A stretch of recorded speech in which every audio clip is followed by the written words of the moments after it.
Halo para kaum rebahan yang taunya cuma nonton sambil menggunakan wifi tetangga. Gimana kabar kalian? Apakah masih aman wifi tetangganya?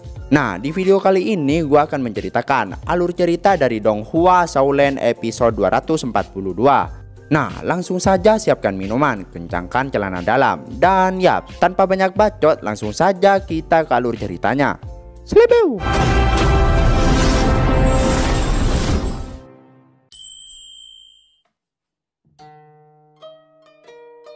Di awal scene seperti biasa, kita ditunjukin kelanjutan dari episode sebelumnya, di mana seluruh anggota dari dua sekte berkumpul dan kondisinya saat ini sedang memanas. Pada momen kali ini, Yang Wudi adalah salah satu karakter atau orang yang belum bisa memaafkan dendam lama yang telah terjadi di masa lalu. Meskipun hari ini mereka bekerja sama dan telah bersatu, tapi apa yang telah sekte Haotian lakukan di masa lalu tidak akan berakhir begitu saja. Awalnya Tang Xiao mencoba untuk menenangkan Yang Wudi bahwa dendam lama memanglah tidak mudah untuk dimaafkan. Tapi kali ini dia akan berjanji akan menebus segala kesalahan tersebut. Dari perkataan itu justru membuat Yang Wudi tertawa, dikarenakan bagaimana mungkin mereka akan menebusnya sedangkan nasi telah menjadi bubur. Adik kembarnya telah menjadi korban disebabkan oleh kelakuan sekte Palu. Hal tersebut membuatnya sangat emosi dan spontan langsung saja melancarkan serangan tombaknya, berniat untuk menusuk Tang Hao, tapi tiba-tiba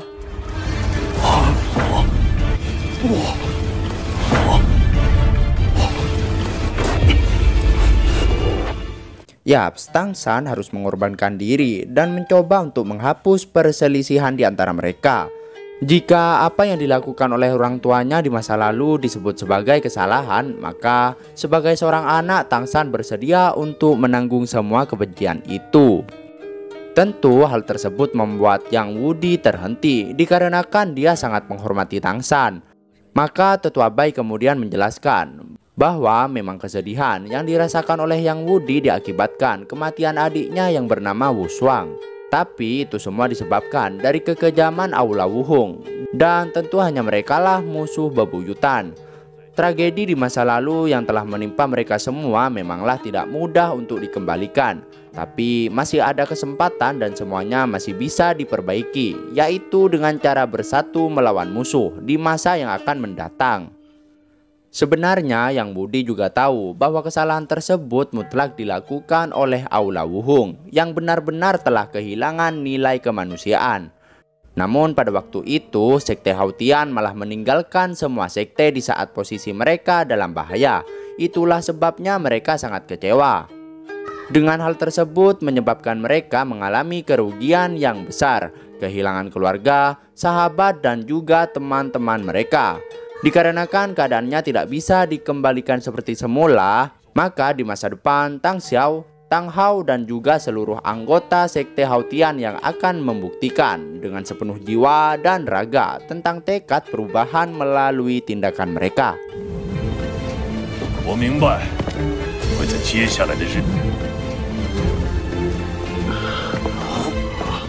Tang San juga menjelaskan bahwa dia bisa memegang kata-kata pamannya. Dikarenakan sebenarnya dulu sekte Haotian tidak pernah berniat untuk meninggalkan 4 sekte lainnya.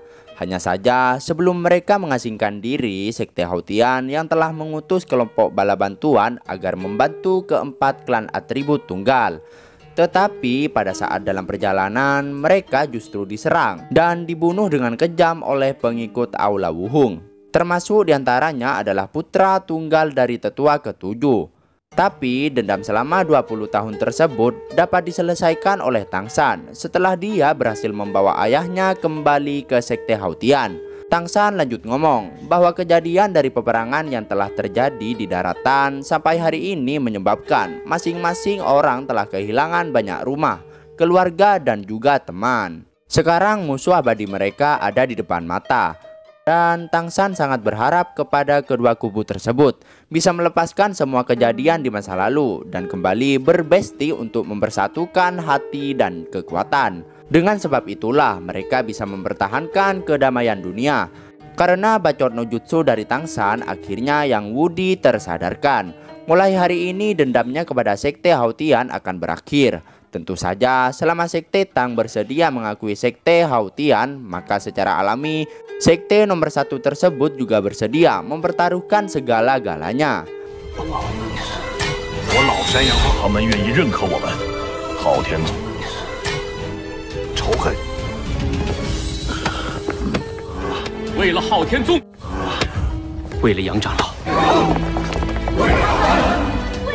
Dan pada akhirnya mereka pun bersatu kembali. Tang San juga yakin bahwa dendam di antara Sekte Haotian dan juga 4 klan atribut tunggal perlahan-lahan akan menghilang. Dengan begitu dia juga bisa berangkat dengan tenang.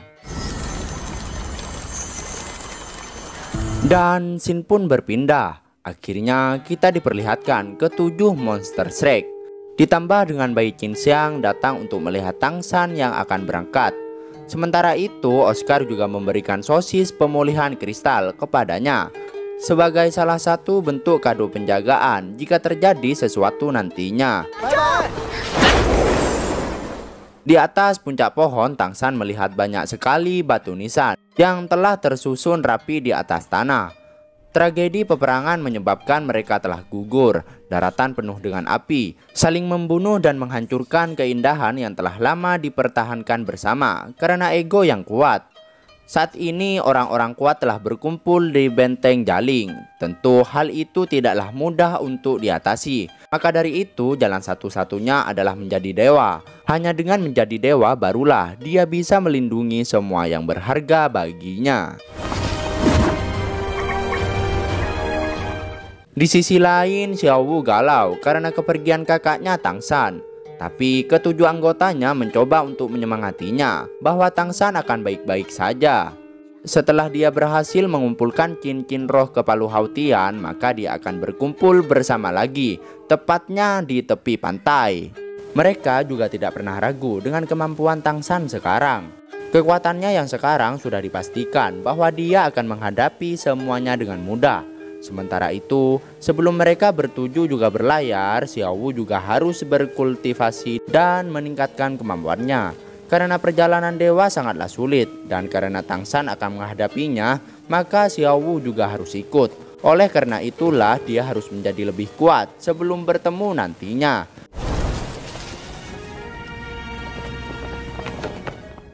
Sementara di lokasi perkemahan, 3 sekawan Flounder merasakan bahwa satu persatu monster kecilnya telah tumbuh dewasa.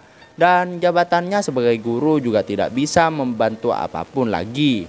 Tapi dia hanya berharap bahwa semua murid kesayangannya itu selalu diberkati dan selamat dalam perjalanan. Setelah peperangan ini berakhir, maka mereka bertiga akan pulang bersama ke akademi untuk ziarah ke makam Qinming.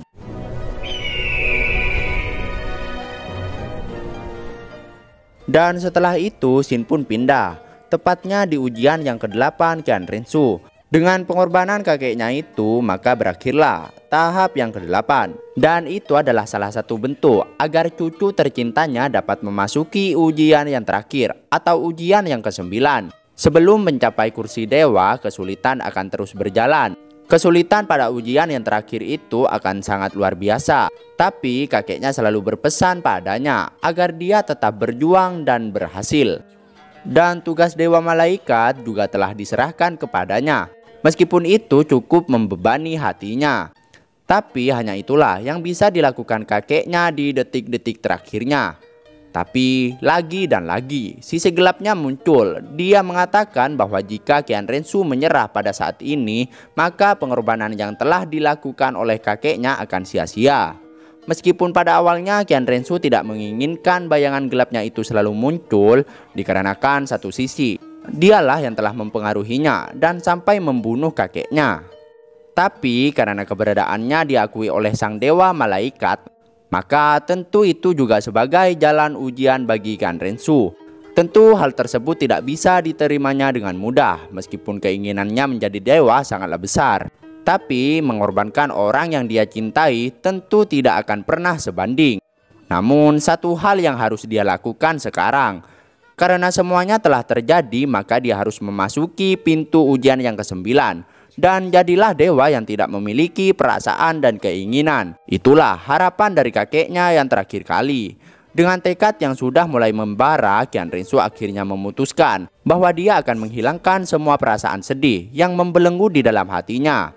Maka barulah dia bisa menjadi dewa.